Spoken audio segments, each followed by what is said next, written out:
आपका पैसा, आपकी ताकत, आपका पैसा, आपकी ताकत। माफ कीजिएगा, क्या बताऊं, बात ही ऐसी है कि मेरी तो हंसी ही नहीं रुक रही। ये आकाश भी बेचारा जिन चीजों से भागता है वही चीजें इसके पीछे पीछे भागती रहती हैं। आपको मेरे गंगा पार वाले मामा जी तो याद है ना, जिनकी मदद करने के चलते आकाश को उल्टा उनसे ही डांट पड़ गई थी।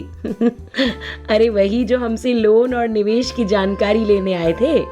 आकाश को कुछ दिन पहले गंगा पार वाले मामा जी यही हमारे कॉलेज के बाहर मिल गए और कहने लगे, इतनी जो सारी बातें तुम लोग अपने कार्यक्रम में बताते हो वो सब तो इंटरनेट वाले स्मार्टफोन में ही हो सकता है।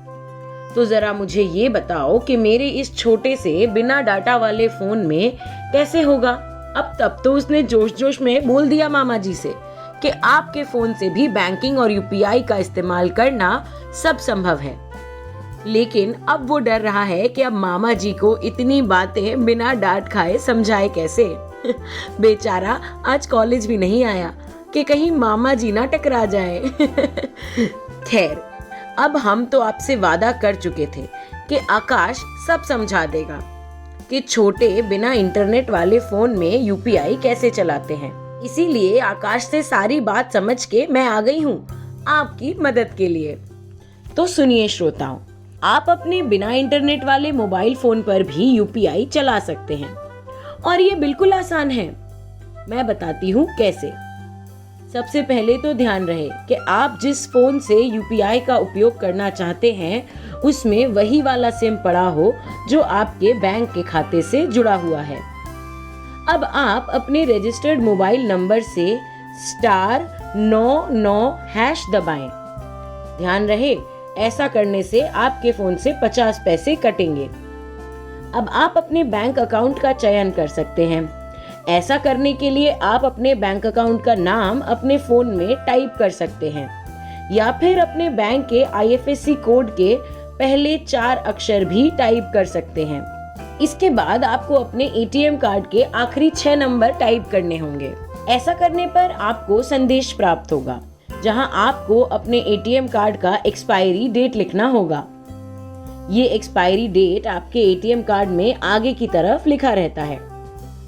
इस कदम के बाद आपको अपना यूपीआई पिन सेट करना है।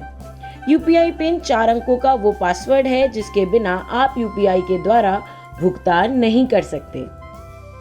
यूपीआई पिन सेट करने के बाद आप दोबारा अपने फोन में *99# दबाएं। इस बार आप सभी कार्यों की सूची देख सकते हैं जो आप अपने बेसिक फोन से कर सकते हैं। पैसे भेजने के लिए नंबर 1 दबाएं और सेंड दबाएं।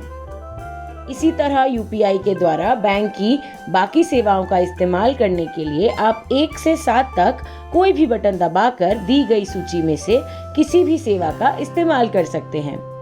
अगर आप पैसे भेजने के लिए नंबर 1 दबाते हैं तो उसके बाद पैसे भेजने के लिए आप जिस विकल्प का उपयोग करना चाहते हैं उसे चुनें। आप मोबाइल नंबर के लिए 1, यूपीआई आईडी के लिए 3, पहले से सुरक्षित लाभार्थी के लिए 4 और IFSC के लिए 5 चुन सकते हैं। अब वह राशि दर्ज करें जिसे आप भेजना चाहते हैं और फिर अपना यूपीआई पिन टाइप करें। जब आप पैसा भेज देंगे तो आपको पैसे ट्रांसफर होने की पुष्टि का SMS आएगा।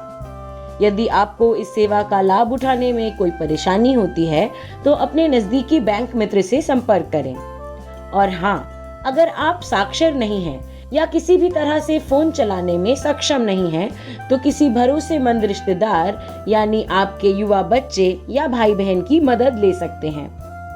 लेकिन ध्यान रहे, अपना यूपीआई पिन किसी भी हाल में आपको किसी को नहीं बताना है और किसी भी भुगतान को करने से पहले रुकिए और सोचिए, उसके बाद ही भुगतान के लिए आगे बढ़िए।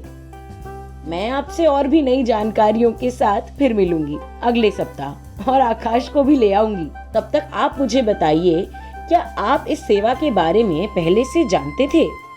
क्या आपने इस जानकारी को उपयोगी पाया? क्या आप इसे आजमाएंगे? या यदि आप फोन के उपयोग के साथ अच्छे हैं तो क्या आप इसे आजमाने के लिए अपने परिवार में किसी महिला सदस्य की मदद करेंगे? अपना जवाब हमारे साथ साझा करें फोन में नंबर 3 दबाकर और सुनते रहिए आपका पैसा आपकी ताकत। धन्यवाद।